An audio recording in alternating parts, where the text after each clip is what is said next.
आदाब नाज़रीन, रोज़ व्यूज़ में आपका खैर मकदम है। अस्सलाम वालेकुम। मैं आज हिंदुस्तान के मुसलमानों को एक बहुत अहम पैगाम देने जा रहा हूँ।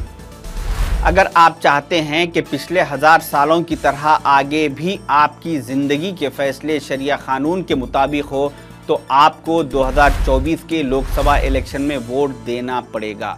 अगर आप चाहते हैं कि 3 लाख मसाजिदों से अज़ान की आवाज़ गूंजती रहे तो आपको वोट देना पड़ेगा। अगर आप चाहते हैं कि 24,000 मदरसों से हुफ़ाज़ इकराम निकलते रहे तो आपको वोट देना पड़ेगा। अगर आप चाहते हैं कि आपकी बहन बेटियों के सरों पर हिजाब बरकरार रहे तो आपको वोट देना पड़ेगा। अगर आप चाहते हैं कि आपके बच्चों पर झूठे मुकदमा दर्ज करके उन्हें जेलों में ना भरा जाए तो आपको वोट देना पड़ेगा। अगर आप चाहते हैं कि इस मुल्क में आपको खाने के लिए हलाल ग़िज़ा मैसर हो तो आपको वोट देना पड़ेगा। अगर आप चाहते हैं कि NRC CAA लागू ना हो तो आपको वोट देना पड़ेगा। अगर आप चाहते हैं कि आपके घरों पर बुलडोज़र ना चले तो आपको वोट देना पड़ेगा। अगर आप चाहते हैं कि मॉब लिंचिंग पर सख्त कानून बने और उस पर पाबंदी लगे तो आपको वोट देना पड़ेगा। अगर आप चाहते हैं कि इस मुल्क से नफ़रती तकरीरों का ख़ात्मा हो तो आपको वोट देना पड़ेगा। अगर आप चाहते हैं कि उर्दू ज़िंदा रहे तो आपको वोट देना पड़ेगा। अगर आप चाहते हैं कि वक्फ बोर्ड के इदारे को हुकूमत ख़त्म करके इस वक्फ की सारी जायदादों पर हुकूमत काबिज़ होकर ना बैठे तो आपको वोट देना पड़ेगा।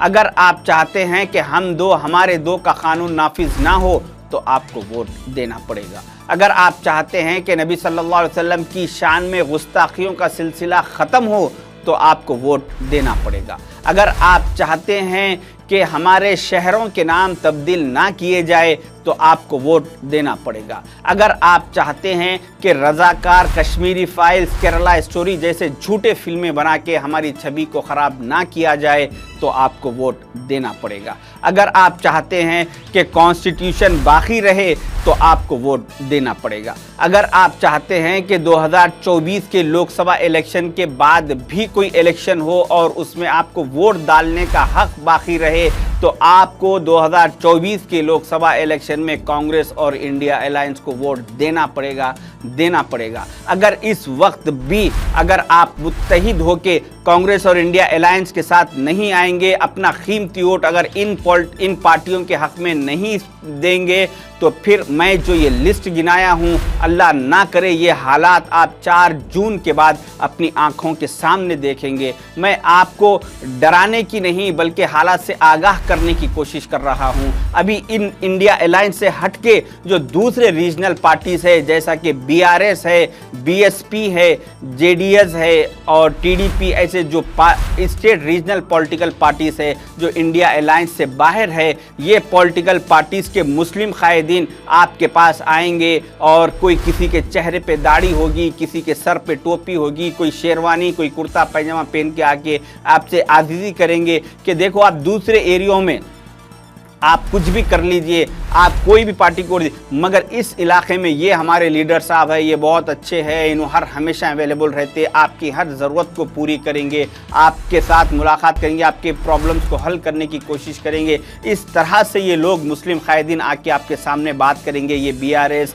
और BSP, TDP, इन पॉलिटिकल पार्टियों के। मगर खुदारा आप इन लोगों की बातों में मत आइए क्योंकि ये जो पार्टियों के मुस्लिम कायदीन हैं इन लोग को अपना उन पार्टियों में वजूद बचाने के लिए, अपनी पोजीशन बरकरार रखने के लिए, अपने ऊपर के लीडरों को खुश करने के लिए उन्हें टारगेट दिया गया कि जाइए आप मुस्लिम वोटों को डिवाइड कीजिए, हमारे पार्टियों में मुस्लिम वोट को लाने की कोशिश कीजिए। तो ये लोग अपने आप को बचाने के लिए मुसलमानों के लिबास में आके आपसे आज़ीज़ी इंकिसारी करेंगे। मगर खुदारा आप इन लोगों की बातों में मत आइए, आप एहतियात से काम कीजिए। आज फिल वक्त हिंदुस्तान, इस मुल्क के सारे उलमा इकराम, सारे इंटेलेक्चुअल, सारे दानिशमंद हज़रात, सब लोग इस बात पे मुत्तफ़िक़ हो चुके कि हमें कांग्रेस और इंडिया अलायंस को वोट देना है इस 2024 के लोकसभा इलेक्शन में। क्योंकि आपने देखा कि इन जालिम हुक्मरानों ने, इनका जब दूसरा टर्म ये लोग आए, दूसरे टर्म में यानी 2019 के बाद जो हालात पेश आए इस मुल्क में, आपने देखा कि बिहार में शहाबुद्दीन साहब जैसी शख्सियत की आवाज़ को हमेशा के लिए ख़त्म कर दिया गया,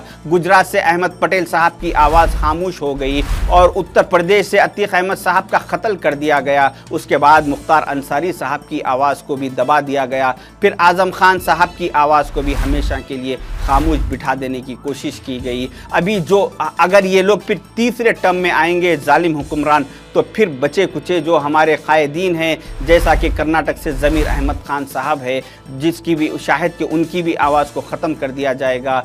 तेलंगाना से जैसा कि मोहम्मद अली शब्बीर साहब है, उनकी भी आवाज़ को बंद कर दिया जाएगा। अपने महाराष्ट्र से अबू आज़मी साहब की आवाज़ को भी शायद के ख़त्म कर दिया जाएगा। इन बच्चे कुचे कायदीन की भी आवाज़ को दबा दिया जाएगा। अगर आप इस बार भी अगर एक प्लेटफॉर्म पर आके अपने कीमती वोट इस्तेमाल नहीं करेंगे, अपने इलाकों से 95% पोलिंग परसेंटेज नहीं करवाएंगे, तो फिर हालात बहुत ख़राब होंगे। अल्लाह ताला भी गाफिलों की मदद नहीं करता। हमें चाहिए कि हमारा अपना वोट कांग्रेस और इंडिया अलायंस को देकर हम इस मुल्क के कॉन्स्टिट्यूशन को बचाने की कोशिश करें, हम मुल्क को सेफ करने की कोशिश करें।